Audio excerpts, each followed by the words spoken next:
In my opinion, this is the biggest game of the year for Michigan State. Let's see if Chase Glasser of Spartans Illustrated agrees, and also what can be fixed with this Michigan State team, and, well, what just can't be. All right, let's go. You are Locked On Spartans, your daily podcast on the Michigan State Spartans, part of the Locked On Podcast Network, your team every day.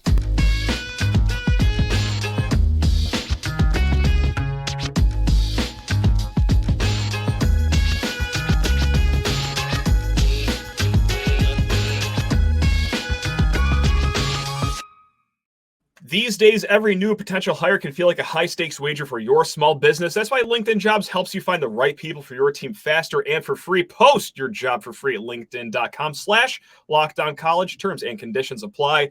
Happy Friday, and more importantly for us State fans, happy homecoming. If you guys are heading up to East Lansing today, tomorrow, any point this weekend, hey, welcome back home. And welcome back to these wonderful airwaves. That's what we'll call it, I guess. I don't know the technical term. Who cares? It's Chase Glasser, Spartans Illustrated. Chase, my man, how on earth have we been this week? Never better. Never better. That is the attitude that we are looking for. At least one person is smiling here on this show, Chase, because boy, howdy, G Willikers. We've been talking about it a lot this week. The Washington disaster is, I guess, what I'll just call it today here.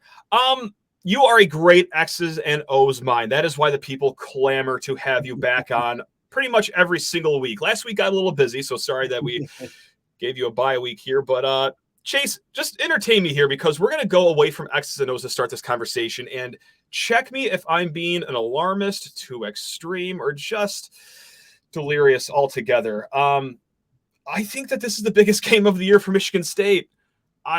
I mean, just at the surface, agree or disagree. I got my talking points all in front of me, but like at the surface, I know this is ridiculous and kind of sad to say that this is the biggest game of the year, a Maryland home game in September, but I don't know, like how do you see it? Yeah, I mean, I certainly think, by about 7:00 on Saturday, you're going to have a much better picture of where the season's going to be going and how much of a task is going to be in front of Harlan Barnett or whoever the next coach is, just because Washington's a really good team and you're going to get much more of a baseline of, okay, how deep does this go? Is this something like last year when, okay, well, Washington looks like they could have a pretty good squad and then let's see what we do against Minnesota. Oh boy, we're in trouble. Or is it something like, okay, well, sometimes you just run into an absolute buzzsaw and they're a really good team. So I think it's definitely going to be one of the most informative and narrative shaping games for the rest of the season. So I think you could certainly make that argument. Yeah, and I'm going to start with like the good side of what happens if Michigan State wins. I've had my share of negativity, or as I like to call it, just blunt honesty this last week. But hey, here's what happens if Michigan State wins. This is the good things moving forward. You get out of this 4-game homestand 3-1. And I personally, before the season, that was my whole thing. Just get out of this 4-game homestand 3-1. Washington might not be a good game.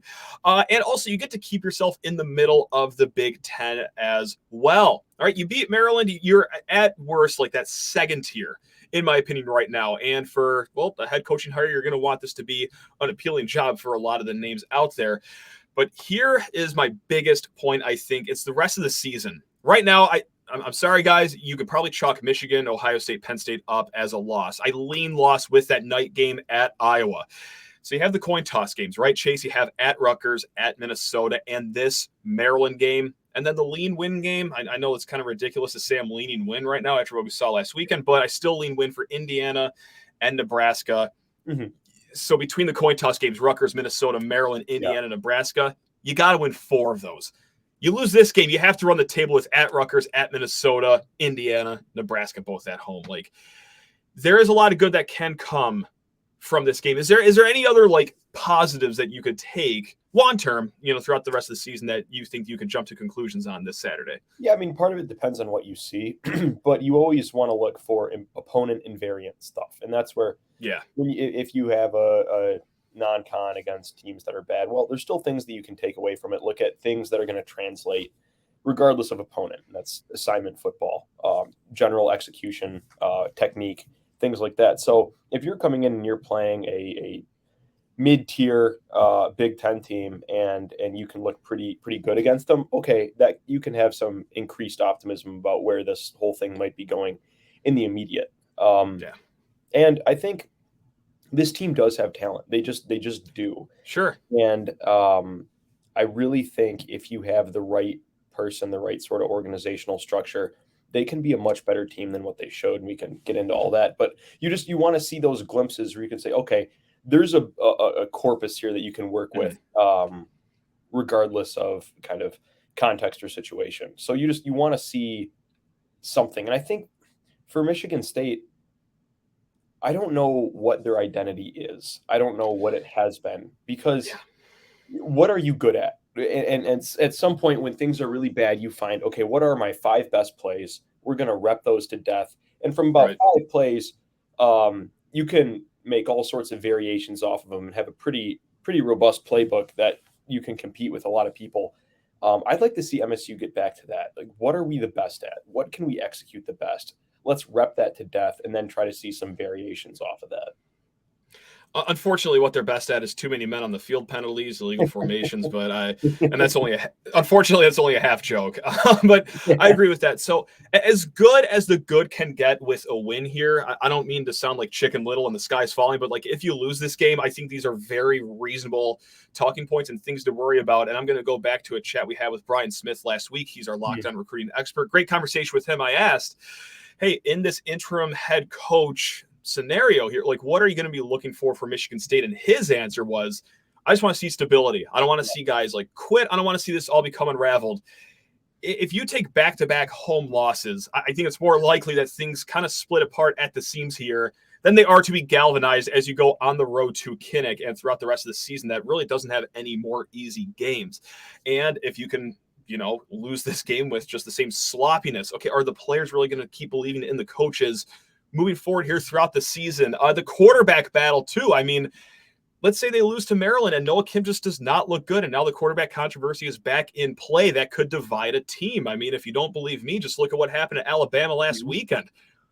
I don't. You get the question of, do you want a young quarterback making his first start in a night game at Kinnick against that really, really nasty cover two? So it's just, right. I always think about it was John O'Corn at Michigan. Yeah. He one of his, they wanted to make a change, but they didn't want a kid's first start to be in a whiteout at Penn State. So O'Corn got thrown to the absolute dogs, and not like he needed a whole lot of help with that. But it's just one of those things where you really got to think about, I don't want to get my young quarterback shell shocked. And there's just, if this thing really gets ugly, and it goes as bad as it did last week, I mean, you can really see the bottom fall out, just because these are kids, and I feel so bad for them because they're in an impossible situation. And you see there is a psyche of a team that's a real thing. And I'm a big believer in institutional momentum, and institutional momentum can be positive or it can be negative, where when things are good, you're a train, you're rolling, it's great. And when you're bad, things can really start to snowball, and everything that is kind of held down or tamped down when you're winning, that can really bubble up to the surface. And you don't want to see that. But yeah, I really think that this Maryland game, you could say that it's an inflection point, and you're going to see what this team is the rest of the way after that. And the timing isn't superb. Like, on one hand, the whole Mel Tucker saga is great because you get the whole year to go shopping for a head coach. How nice is that? But here we are from the player standpoint. Okay, this is the 4th game, and they've had that rule that just changed a few years ago where you can play 4 games, stop your season, and maintain that year of eligibility elsewhere. So if the bottom falls out here and it looks bad, unorganized, players don't believe in the coaches, you can see the apartments get packed up and say, well, I'm going to go to the transfer portal here when it opens up in a few days. Again, like, this is very alarmist, but I think it is a legitimate scenario for maybe a handful of players here. It just is what it is. And I'm not going to fault the kids for it, be like, oh, how dare they? How could they? Well, I could see how they could. It could be a circus if it already isn't very quickly here. So I just think a win goes a long way in the right direction. And a loss, like, boy, God, I don't know, Chase. I don't know if I could do it, man. But you don't want to see a whole lot of soft tissue injuries going into week 5. Guys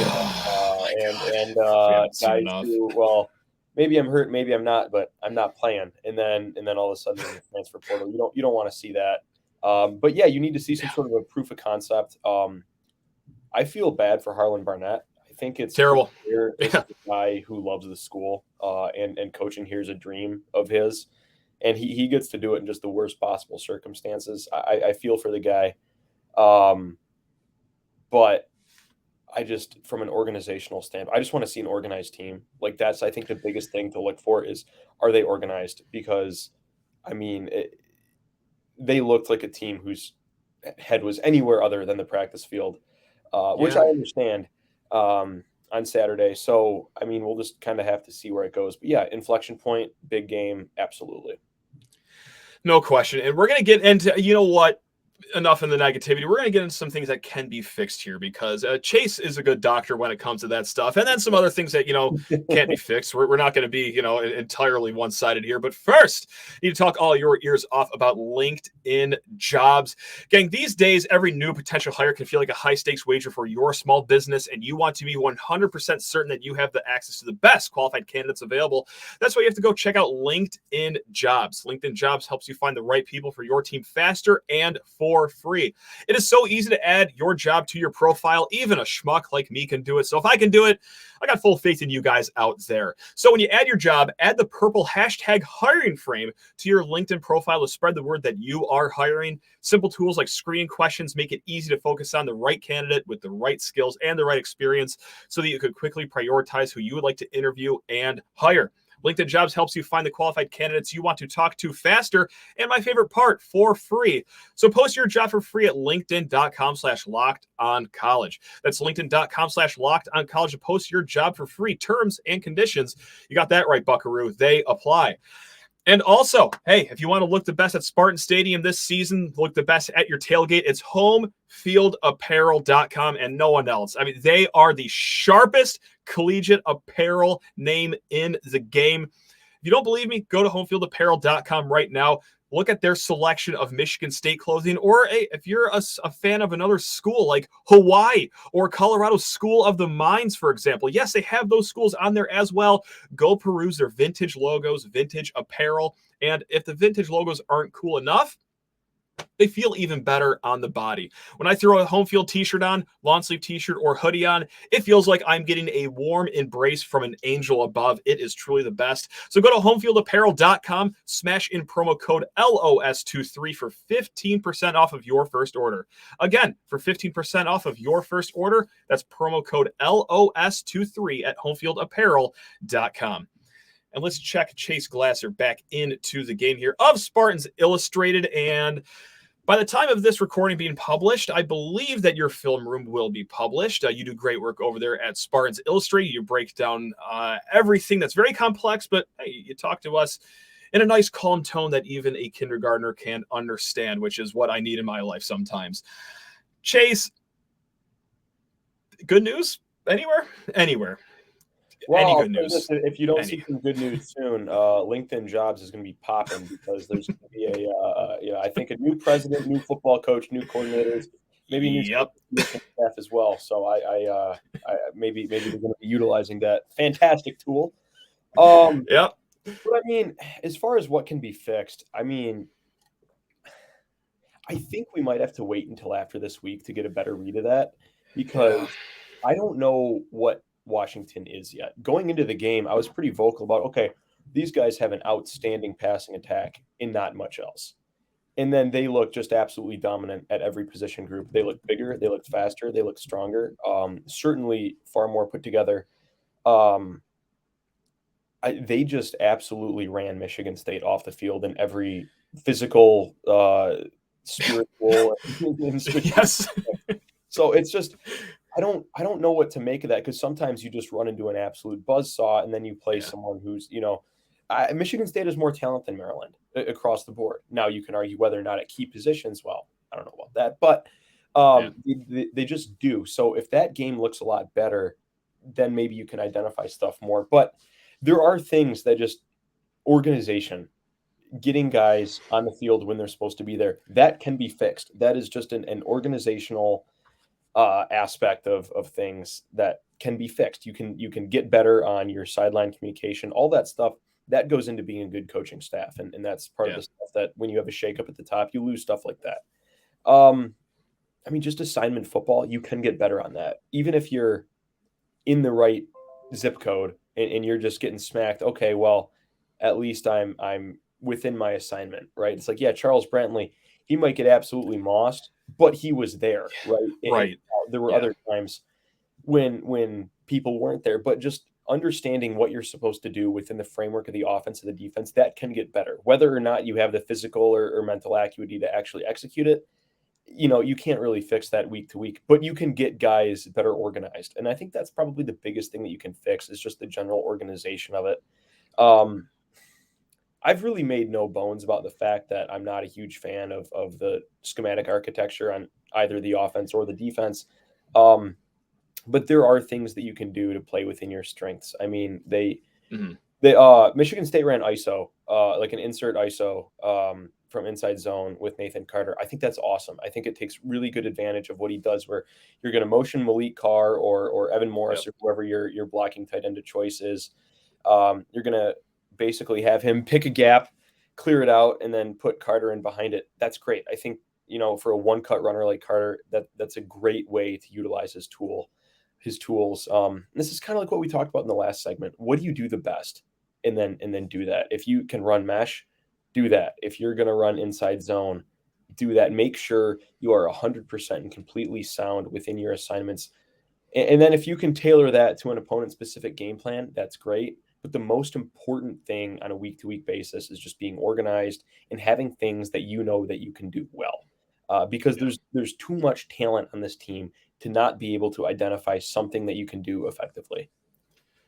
And a lot of that young talent, too, is in the secondary. And this is something when I say it out loud is going to sound just so ridiculous and crazy. But secondary, they look just from the eye test on first look like they have improved. Now, I understand the bar was beneath the floor to start the ceiling for this. Like the only way to go was up. But there were a lot of plays last week against Washington where the coverage was there. It just, you ran into an NFL quarterback and an NFL receiver. Was that every play? No, of course not. There was some where the receiver's in the camera frame and no one else is even around.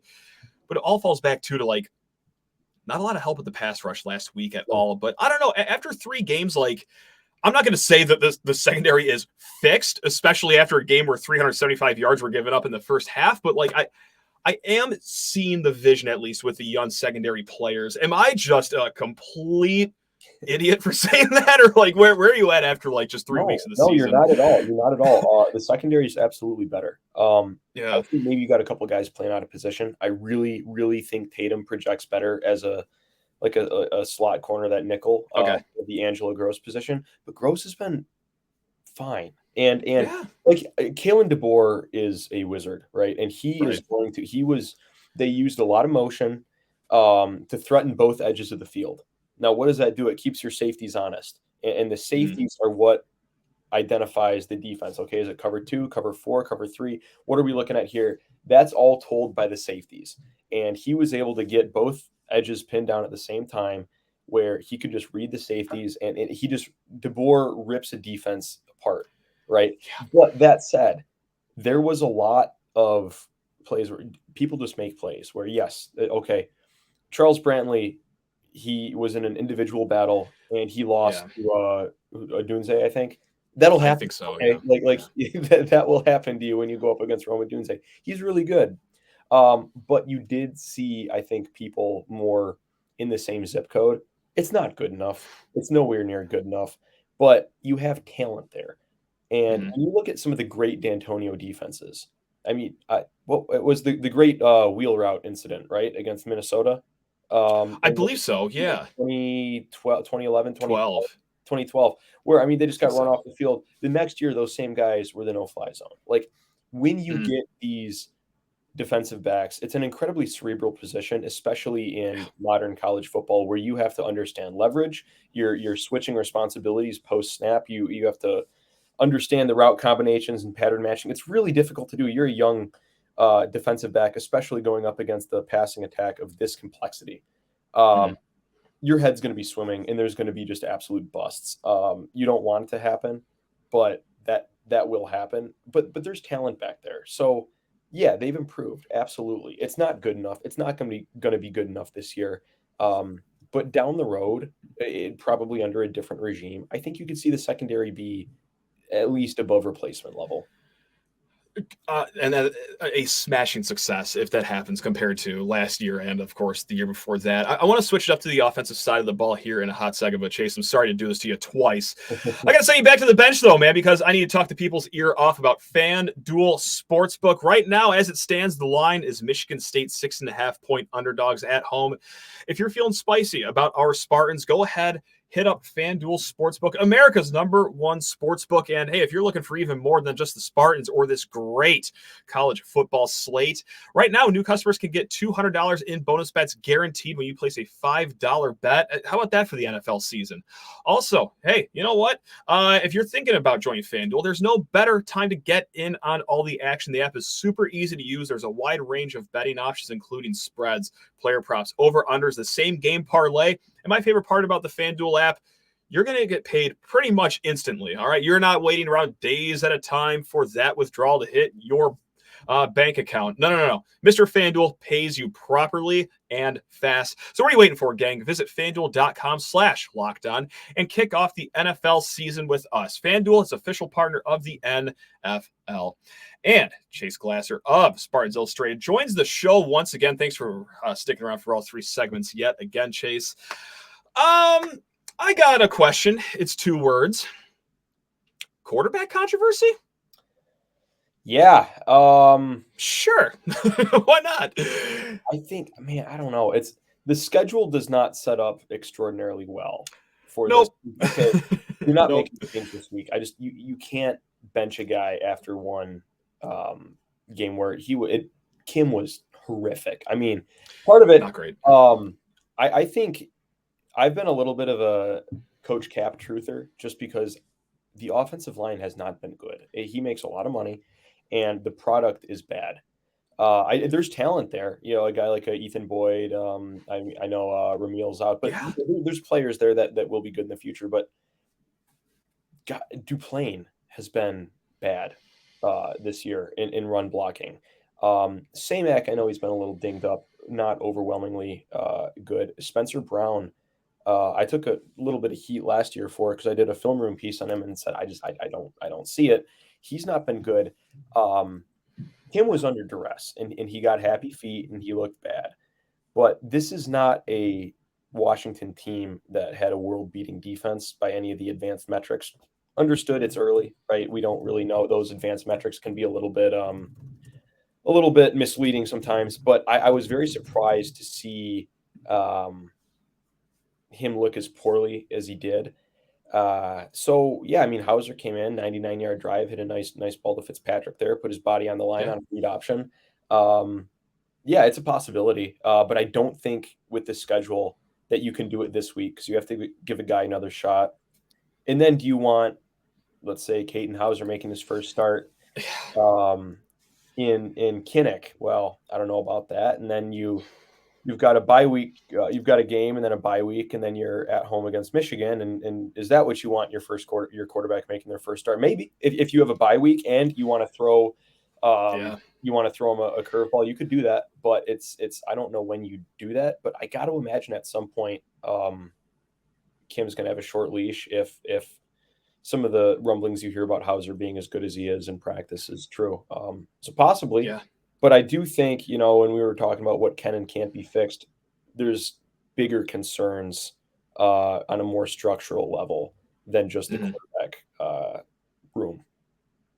It harkens back to 2016, and I know that's an extreme example of the 3-9 season, but like everyone wanted to yell about Tyler O'Connor. It's like, guys, it's not going great for him, but I can name like 10 things at the top of my head that are a little bigger of issue than just the quarterback. But it does not help the schedule moving forward here, just like you've said now. But we'll see. I mean, it's going to be a big bounce back game for him. And hey, if you want to be a serious quarterback in the Big Ten, like these are the kind of games that you have to get out for a home game against a beatable opponent coming off of a really bad performance. Like it's now or never. But I'm glad you mentioned the offensive line because that is the other group I wanted to get to, and we've gotten to them a lot this week. But boy, before the season, I said a few other people said out there that like, hey, this could be a strength of the team, specifically the run game. You got the experience, you got the coaching, you got the running backs. And I don't think it's a Nathan Carter issue personally. He's just getting, in my opinion, no help out there, Chase. I mean,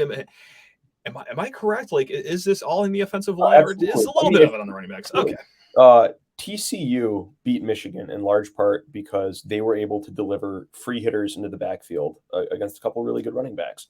It doesn't matter how good you are. If you have free hitters coming at you every play, your effectiveness is going to be greatly limited, unless you're Kenneth Walker, basically. And even the offensive line that Walker played behind was not good, but they were very veteran, and they generally were where they were supposed to be, at least in the way. And that was really all he needed. Carter's a darn good player, but he's not that. Yeah. Right. There's the inability of the defensive line to get a pass rush with 4 is concerning. The linebackers have been unable to cover. It's just not their game, and Washington really picked on that. Those are 2 big problems, but the offensive line, it all starts up front. If you can't protect your quarterback, if you can't keep your running backs clean, you're not going to really do anything offensively, and Michigan State didn't. I don't think Maryland, from anything that I've seen, has a great front 7. So you really want to see assignment football. You want to see good execution, but guys are losing one-on-one battles. I had a big post up on the message board about short yardage, where I basically said, yell at me about short yardage, and people did. And I was saying, like, this is inside zone and 4th and short. That's a fine run play. But when the entire left side of your offensive line is getting whipped in one-on-one individual battles, you can't call a play, because then if your answer to that is, okay, we're going to run a quarterback sneak with our 180-pound, redshirt sophomore. Right. Well, if your backup center is getting dog walked 3 yards into the backfield, that's not going to be effective either. So it's just kind of one of those things where you need guys to win individual battles. And then on top of that, you need to have the scheme cohesion. Michigan State's run some interesting stuff. They've run pin and pulls. They've run, like I talked about before, an insert zone. That's good stuff. That's not necessarily high-level stuff, but it shows that you've got a couple more arrows in your quiver than just inside zone, outside zone, and play action shots. But you need guys to win their individual battles. And if they can't do that in this game, I don't think it's going to be easier going down the road, looking at the schedule with Iowa, with Michigan, with Penn State, teams like that. So you really, really want to see something this week, because I have serious questions about the efficacy of Chris Kaplowitz. It's not out of bounds to ask that question now at this point, when guys are looking like the same player they were 2 years ago or 3 years ago. And I think this is going to be it's important for all games, controlling time of possession, keeping the ball. But like against a team like Washington, I know it was a tall ask to look for a win, but if it was going to happen, it was going to be Michigan State, long drives, effective drives. And how does that start? That starts by staying on schedule on your first downs, your second downs, your runs. And like when you are already at 2nd and 9, 3rd and 10, like I've had enough of Jay Johnson personally, but like I do feel very sympathetic for him, because what can he do? He can't run the ball. Like there is no help. So it's like, he's screwed, because all that we have is just 3rd and long. So that's one thing I'll be looking for here is, can you stay on schedule against Maryland and actually run the ball on first down? But like, God, there's a lot of stuff where, there's 1 and there's 0. And a lot of times the answer is somewhere in the middle. It's not necessarily a binary. I don't think Jay Johnson's great, but he doesn't have a chance. No, right. I know that both can be true, I think. And I think both are true personally. And then on the defensive side of the ball, there's a lot of red flags. I thought the front 7 was going to, I did not think that there was great edge rushers. I didn't think that you had great edge rushers, but I thought it'd be better. And you can just kind of mush rush and constrict the pocket with 4 good defensive linemen. And you really did not see that. And Washington does not have an extraordinarily good offensive line. They were down a couple starters, and they hadn't protected Penix all that well. And they just got really, I think Washington had 177 rushing yards, and they really did not pressure Penix in any necessarily impactful way. And then the linebackers in coverage, it's just going to be an issue. I love Cal Halliday. He's a gritty player, but he cannot cover. Jacoby Windman is a solid blitzer and a fine downhill linebacker. But last year, Michigan did it to him, and Penn State did it to him too. We're going to put your linebackers in conflict and coverage, and that's not getting fixed. That's a physical limitation that people are going to pick on.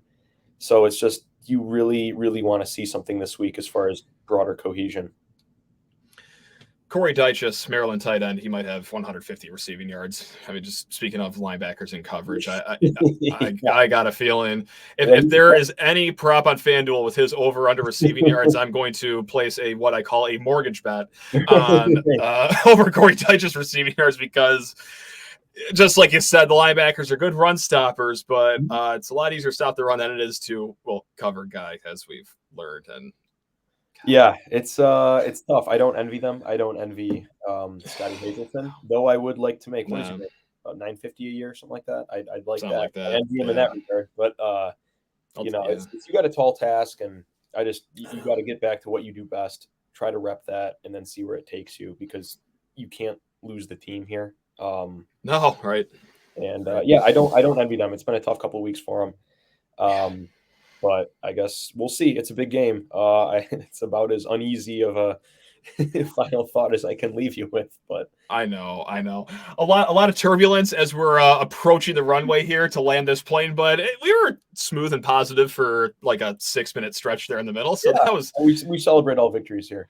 We did our best, so there we go. Chase, always love having you on. I know the listeners, the viewers do as well. Gang, go please rate, review, and subscribe. Not just to, Locked On Spartans here, but also to Spartans Illustrated. You can catch Chase doing a lot of great work there, and all of the writers over there. So, Chase, thanks a lot, my man. Enjoy this great slate of football on Saturday. It's not just Spartans versus Terps, man. This is going to be a banger of a Saturday for college football fans. It's going to be elite. All right, gang. Until next time, catch us at the post-game show. We'll try to get something going Saturday night, but if not, at some point this weekend, my life's about to take a drastic change here. So we'll see when I talk to you guys next. But, till then, love you all. Go Green.